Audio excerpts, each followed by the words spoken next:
पुरुष हैं, जो तत्वदर्शी संत से जुड़े हुए पुरुष हैं, वो अपनी सूरत को ट्रांसफ़ॉर्म करते हैं, कहाँ से कहाँ? इस नकली सूरत यानी नकली शरीर से अपनी सूरत को हटा के अपने असली तत्व में यानी राम तत्व में, जिसको हम कह देते हैं आत्म तत्व में, जिसको हम कहते हैं परमपिता परमात्मा का जो निज स्वरूप है, क्योंकि वो और हमारा स्वरूप दोनों एक ही हैं। जैसे बोला गया है, सत्य स्वरूपी नाम साहिब का सो निज नाम हमारा। तो हम अपने स्वरूप को प्राप्त करते हैं और उसे और परमात्मा को कोई भिन्न भिन्न करके नहीं कर सकता। साहिब ने बोला, राम कबीरा एक भय है कोई न सके पहचानी। तो वहां पर वो एक हो जाता है, वहां सारा मामला एक हो जाता है, वहां दो रहता ही नहीं है। वहां ऐसा नहीं होगा कि वहां पे तुम परमात्मा के जाके सिर पे चंवर डुलाओगे और ऐसा करोगे वैसा करोगे, कि तुम वहां पे जाके आहार करोगे, परमात्मा के साथ विहार करोगे। ये सब नकली माल है, ये सब झूठ है। ऐसा कोई ज्ञान कबीर साहब ने नहीं दिया। हाँ, बच्चों को समझाने के लिए परमात्मा परमात्मा के नाम की लोरी बहुत सुनाई। नाम जपो जी, राम जपो जी, ऐसे ऐसे ध्रुव प्रहलाद जपयो हरि जैसे, बहुत कहानियां सुनाई कि जैसे ध्रुव प्रहलाद ने नाम जपाए तुम भी जपो। राम नाम की लूट है, लूट सके तो लूट, अंतकाल पछताएगा, प्राण जाएंगे छूट। राम नाम की महिमा बहुत गाई, लेकिन ये वो राम नहीं था। हमरा राम दशरथ सुत नाही। ये वो राम नहीं थे जो दुनिया जिनको पूज रही है, जो दुनिया जिनके मंदिर बना रही है। हमारे वाले राम का तो कोई मंदिर बन ही नहीं सकता। उसका मंदिर तो बना बनाया है। ये हर मंदिर मानुष देही यही है हरि का मंदिर। इसी में कह सकते हो कि हाँ, परमात्मा का वास है। लेकिन कोई कहे कि ये काया में परमात्मा का वास है, यानी काया के तत्व के अंदर परमात्मा का तत्व है, तो ऐसा नहीं है। वास तो यही है, इसमें कोई शक नहीं है। क्योंकि मैं तो तेरे पास में बोला, पास है, इसका मतलब कहीं ना कहीं आसपास ही वास है। लेकिन कोई कहे कि काया के अंदर वास है, तो अंदर भी नहीं है, नहीं प्राण में, नहीं पिंड में, और ना ब्रह्मांड आकाश में। मना भी किया। तो वहां भेदी गुरु भेद बताता है, भेदी गुरु ज्ञान समझाता है, तब जाके समझ में आता है कि परमात्मा का असली निज स्थान, निज नाम कहाँ पे है। कहाँ पे है वो सार वस्तु, जिसके लिए बोला अधर द्वीप तहां गगन गुफा में है निज वस्तु सारा, और ज्योत स्वरूपी अलख निरंजन धरता ध्यान हमारा। समझा रहे हैं वो कि अधर द्वीप तहां गगन गुफा में है निज वस्तु सारा, लेकिन कौन जान रहा है उस वस्तु को? सब तो नाम के पीछे पड़ गए, सब तो 52 अक्षरी नाम के पीछे पड़ गए। कोई राम राम जपने लग गया, कोई श्याम श्याम जपने लग गया, बड़ी बड़ी दुकानें चला दी भगवान के नाम पे। कोई अल्लाह अल्लाह करने लग गया, कोई 5 टाइम की नमाजें पढ़ने लग गया, कोई गॉड गॉड करने लग गया, कोई चर्च जाने लग गया, कोई वाहिगुरु वाहिगुरु जपने लग गया। सब 52 के पीछे पड़ गए। और कबीर साहब कहते रहे कि 52 को समझो, 52 को जानो, 52 को त्यागो, ये 52 ही माया है। समझ लो, साहिब 52 से ही पीछा छुड़वा रहे हैं। जो नर पड़े 52 के फेरा, सो नर जानो काल के चेहरा। लेकिन लोग सोच रहे हैं कि 52 जप के ही परमात्मा मिलेगा। बताओ, जब 52 का टूटे डोरा, सहजे छूटे काल झकोरा। लेकिन लोग समझ रहे हैं कि जब तक 52 नहीं जपेंगे, जब तक हमारी मुक्ति नहीं होगी। बताओ, इतना बुरा हाल हो चुका है। तो इसलिए अब 52 को समझो, 52 क्या है, 52 से पीछा छुड़ाओ। ये 52 ही जगत है, 52 अक्षर लोक त्रय, सब कुछ इन्हीं माही। ये अक्षर खिर जाएंगे, वो अक्षर इनमें नहीं। अब और क्या बोले, लेकिन नहीं समझ में आ रहा है क्या किया जाए। तो इसलिए अब मालिक की कृपा हुई है, बंदी छोड़ की दया हुई है। अब वो पंथ उजागर हुआ है जिससे सारे जीवों का कल्याण होगा। तो इसलिए एक दूसरे से वैर भाव त्याग के, हिंदू मुस्लिम झगड़े छोड़ के, ऊंची जात नीची जात, छोटी जात मोटी जात पतली जात छोड़ के अब एक जात के हो जाओ सारे। बस तब कल्याण होगा। और हमारी जाति क्या है? जीव हमारी जाति है। मानव धर्म हमारा। कहते हैं ना, हिंदू मुस्लिम सिख ईसाई धर्म नहीं कोई न्यारा, कह तो देते हैं, लेकिन क्या तुमने किसी अल्लाह का नाम जपवाया? क्या तुमने वाहिगुरु का नाम जपवाया? क्या तुमने ईसाइयों में गॉड का हालेलुया का नाम जपवाया? तुम सारे नाम तो दे के बैठ गए देवी देवताओं के, तो तुम तो खुद पक्षपाती हो गए। तुम तो खुद पक्षपाती हो गए। बातें कर रहे हो कि धर्म नहीं कोई न्यारा, तो अल्लाह अकबर भी दे लो एक बार। वो भी तो कोई नाम ही है ना, अल्लाह का, खुदा का, वाहिगुरु का। लेकिन कोई देने को तैयार नहीं है, बातें सब कर रहे हैं। तो इसलिए मेरे भाई अच्छे से समझो, परमात्मा को पाना है तो सबसे पहले बावन को अपने जीवन से दूर भगाना है, तब मिलेगा मालिक, तब मिलेगा वाहिगुरु, तब मिलेगा गॉड। इसलिए धर्मों से ऊपर उठो, सबका एक धर्म है, आत्म देह ही सबका माई बाप है, सबका एक ही धर्म है, उसको प्राप्त करना धर्म है।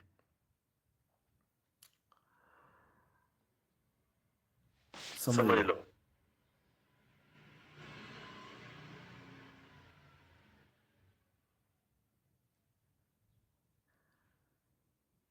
लिख रहे हैं, जात हमारी आत्मा, राम हमारा नाम, अलग हमारा इष्ट है, गगन हमारा गाम।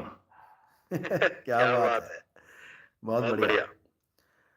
तो वाणियों के आधार से दिशा तुम्हें बता दी गई है कि हमारा गांव कहाँ है। गगन ही हमारा गांव है, लेकिन ये गगन नहीं है जो लोग गगन समझ बैठे हैं। ये निरंकारी बाबा लोग इस गगन के दर्शन करवा रहे हैं, दोनों हाथों के बीच में जो गगन है। इस गगन की बात नहीं की गई है, इस गगन की बात नहीं है, समझ लो। गगना ऊपर सेज पिया की, कई इशारे दिए गए हैं कि पिया की सेज गगन के ऊपर लगी हुई है। मुसलमानों में भी बता दिया गया कि सातवें आसमान पे, आसमानों पे है खुदा, लेकिन ये वाले आसमान नहीं है भाई जो हमें आंखों से दिखाई दे रहे हैं, वो आसमान कुछ और है। समझ लो। गगन के ऊपर सेज पिया की, कोई समझे रे संत प्यारा। आसमान पे बैठा हमें बुला रहा है, वो आसमान पे बैठा हमें बुला रहा है, कह रहा है आ और समान हो जा, क्योंकि आसमान पे सेज पिया की। जब आसमान पे हम जाएंगे, उस सेज पे चढ़ेंगे, तो हम आ और समान ही हो जाएंगे। तो साहिब का जो आसन लगा है वही लगा है। अब तो जाए चढ़े सिंहासन, मिले हैं सारंग पानी, और राम कबीरा एक भय हैं, अब कोई न सके पहचान।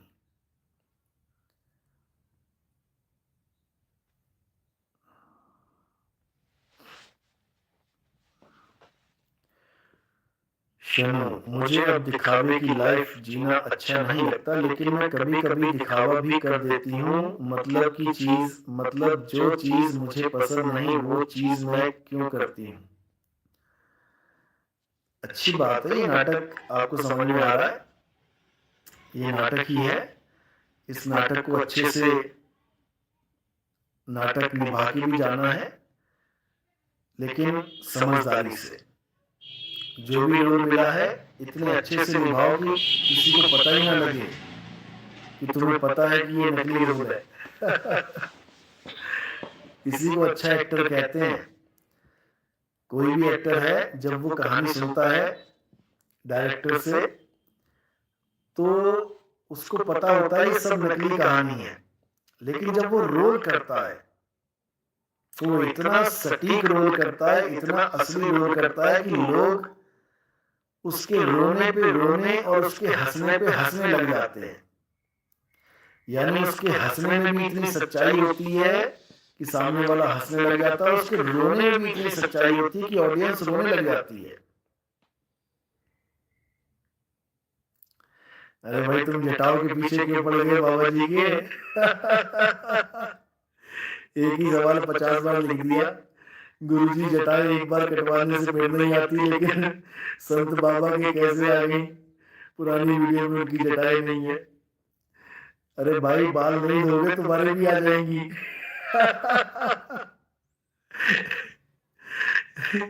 जब महीना महीना बाल नहीं धोगे ना, तुम्हारे भी आ जाएंगी, तुम भी रख लो। कमाल है। सतनाम सतनाम। तुम्हें इतना भी नहीं पता कि जटाएं क्या होती हैं।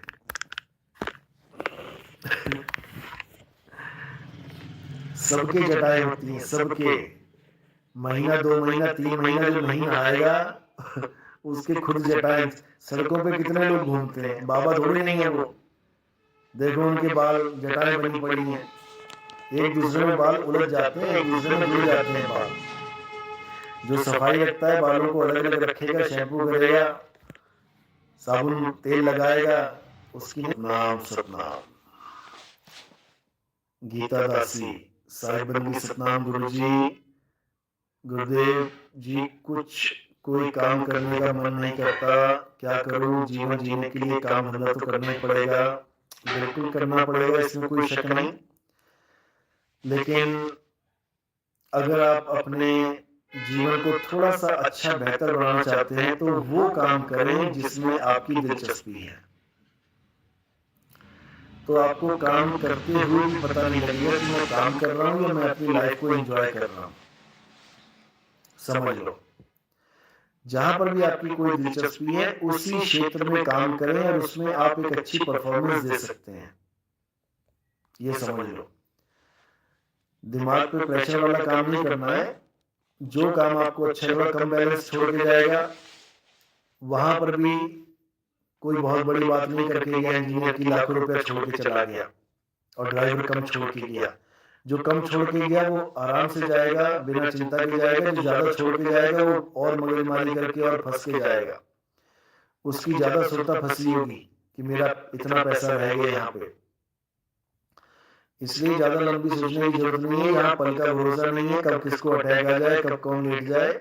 यहाँ पर बस भोजन और भजन, इन दो की चिंता रखो, क्योंकि भूखे पेट में भजन होए गोपाला। तो भोजन मिलता रहे और भजन मिलता रहे। उसके बाद तो सब दिखावा है, ब्रांडेड कपड़े हैं, 5000 की कमीज 500 में भी काम चल जाएगा। लोग 50 वाली में भी काम चला लेते हैं। तो इतना ज्यादा लंबा सोचने की जरूरत नहीं है। सिंपल लिविंग, हाई थिंकिंग, इसके अलावा सब मगजमारी है। मैं अमीर हो जाऊं, मैं करोड़पति हो जाऊं, मुझे ये मिल जाए, मुझे वो मिल जाए। तुम्हारा एक एक दिन बीत रहा है, याद रखो। चिंता में बिताना है कि चिंतन में बिताना है, ये आप देखो। सारी उम्र चिंता में बीतेगा तो लास्ट में चिंतन नहीं हो पाएगा। इसलिए जो मिल गया मालिक का शुक्र है, क्योंकि जो दिया है वो भी खींच लेगा, वो भी खोस लिया जाएगा तुमसे। जो तुम सोच रहे हो मेरे बैंक में इतना पैसा आ जाए, वो भी खोस लिया जाएगा, वो भी नहीं रहेगा तुम्हारे पास। इसलिए जो खा लिया पी लिया, जो गा लिया, वही तुम्हारा है। एक एक दिन जो तुम जी रहे हो यही तुम्हारा है। अगले दिन की कोई गारंटी नहीं है आएगा कि नहीं आएगा। समझ लो। और जो होना है वो होना ही है, उसकी चिंता तुम छोड़ दो। आधी दुनिया तो इसलिए चिंतित हो रही है कि जो चीजें अभी हुई नहीं है उसकी चिंता लेके बैठी है। जो हो रही है वो तो छोड़ो, उसमें तो लोग फांसी लगा ले रहे हैं, जहर खा ले रहे हैं। जो नहीं हुई है चिंता, उसी में डूबे मरे पड़े हैं। कोई शादी करने की सोच रहा है तो ये सोच रहा है कि अरे कोई बढ़िया सैलरी वाला बंदा मिले, अगर सैलरी कम होगी तो गुजारा कैसे होगा। अरे भाई कोई उसकी सैलरी कोई बंद थोड़ी नहीं है कि वहीं तक रहेगी। क्या पता तुम्हारे आने से उसका प्रमोशन हो जाए। कोई सोच रहा है अरे धंधे वाले से, बिजनेस वाले से शादी करूं कि ना करूं, कहीं बिजनेस चौपट ना हो जाए और पता लगा उसकी कंपनी फेल हो जाए, नौकरी छूट जाए, फिर क्या करोगे।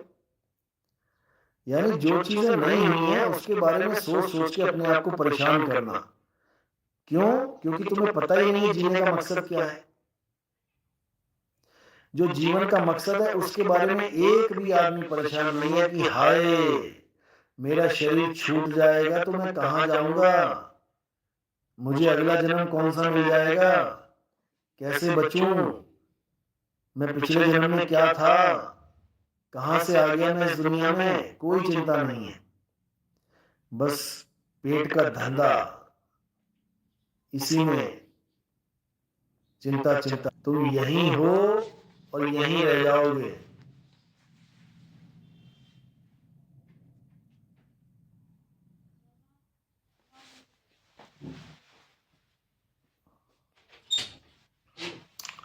तो हमें अपने जीने का मकसद जानना है कि हमारा जन्म हुआ है इंसान जन्म में तो क्यों हुआ है।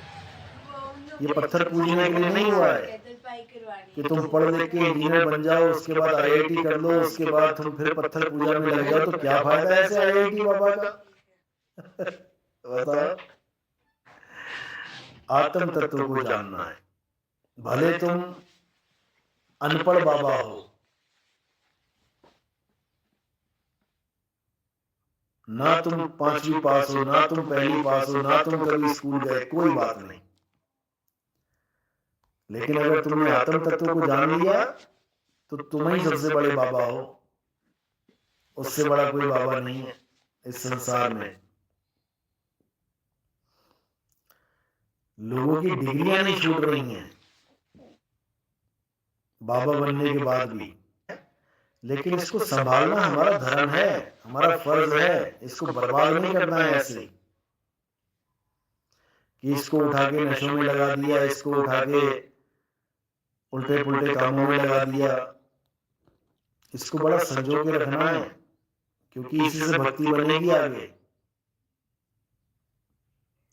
इस काया के द्वारा ही अपने स्वरूप को प्राप्त किया जा सकता है। ये काया छूट गई तो और कोई स्वरूप नहीं है प्राप्ति के लिए। फिर तो 84 है, खूब प्राप्त करो। आर्यन, यूपीएससी की प्रेजेंटेशन करूं या कुछ और, देखो करने में कोई मनाही नहीं है, करो, मेहनत करो। लेकिन कभी ये सोच के मेहनत मत करना कि अगर इसमें काम नहीं बना तो तुम्हारा बहुत बड़ा नुकसान हो जाएगा जीवन में, जीवन व्यर्थ हो जाएगा, निराशावादी बन जाओगे। ऐसा कुछ मत सोचना।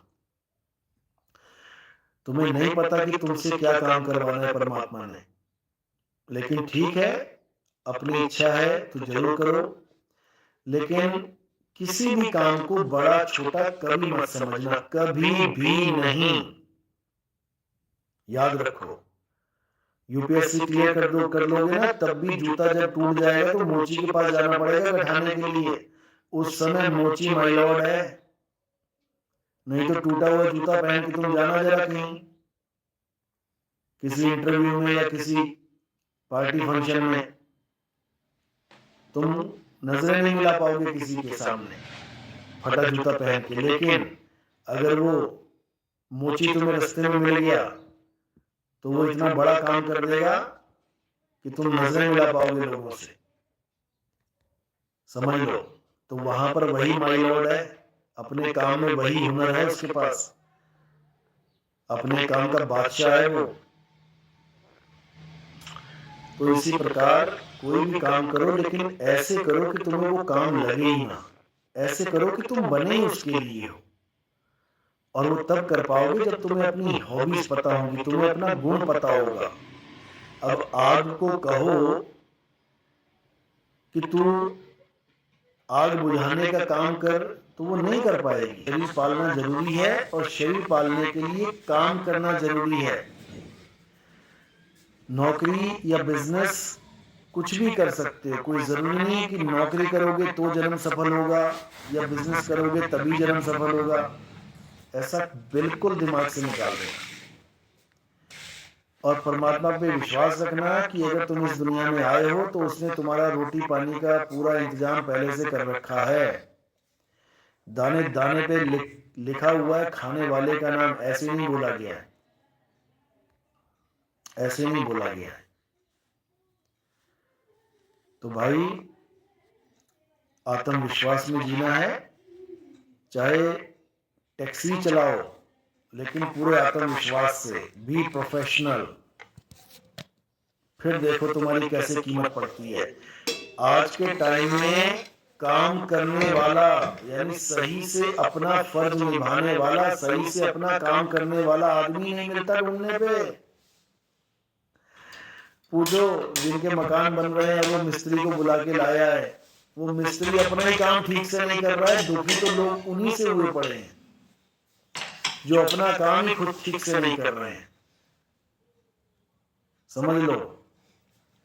तो डिमांड क्रिएट करनी है तो अपने काम में इतने परफेक्ट हो जाओ कि माउथ पब्लिसिटी मिले तुम्हें, फिर पीछे मुड़ के नहीं देखेगा कोई।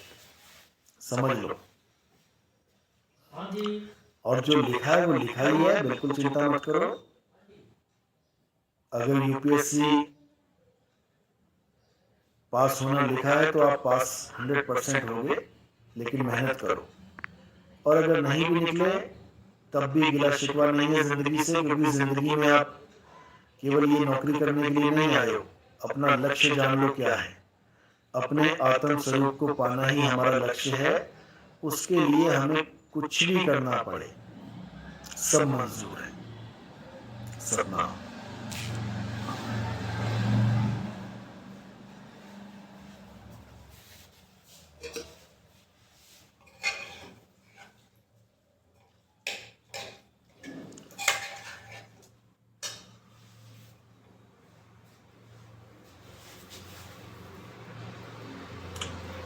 कार्मिक डेप्ट। मैं तो क्रिश्चियन हूं भाई।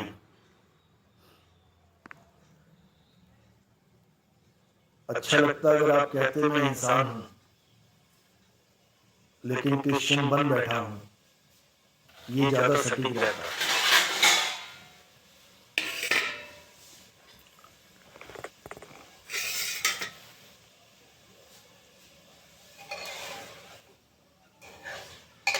क्योंकि हम सब इंसान ही हैं, इस दुनिया में आए हैं इंसान बन के। हिंदू